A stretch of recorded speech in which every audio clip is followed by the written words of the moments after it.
আজকে আমাদের বাড়ি এসেছিল হনুমান, বজরংবলীর অবতার।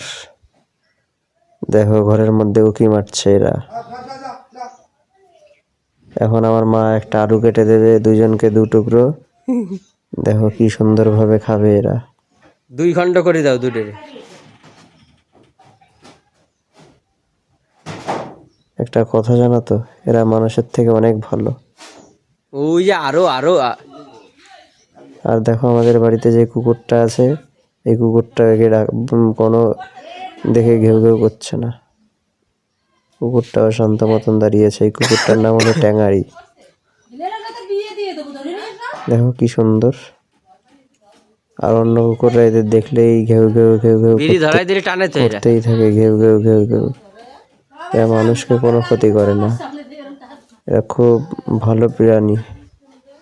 এদের যদি কেউ ক্ষতি করে এরাও তাদের ক্ষতি করে। এখন যদি ঢিল মারো এদের গায়ে, তবে তোমাদের গিয়ে মারবে এরা। দেখো যা ভালো বোঝো, বয়স তো কম হয়নি তোমাদের।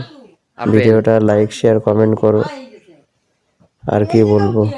আর চ্যানেলে নতুন হয়ে থাকলে চ্যানেলটাকে সাবস্ক্রাইব করো। এই মানুষ আর বাঁদরের মধ্যে কি পার্থক্য তোমরা জানো? এটা কাকে কুকুর এটা? এই মানুষ আর বাঁদরের মধ্যে একটাই পার্থক্য। মানুষের যদি একটা লেজ থাকতো না এদের মতন, এই বাঁদরের থেকে বেশি বাদরামি করতো এই মানুষ। মানুষ তো বাড়ি ঘরের ভিতরে থাকে, আর এরা তো জঙ্গলে থাকে, কিন্তু মানুষের থেকে এরা অনেক ভালো। আর এরা এতটাই ভালো, দেখতেই পাচ্ছ কি নীরবে বসে আছে।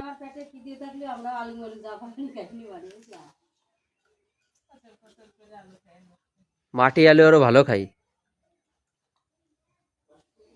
একবার কি করতে জানো?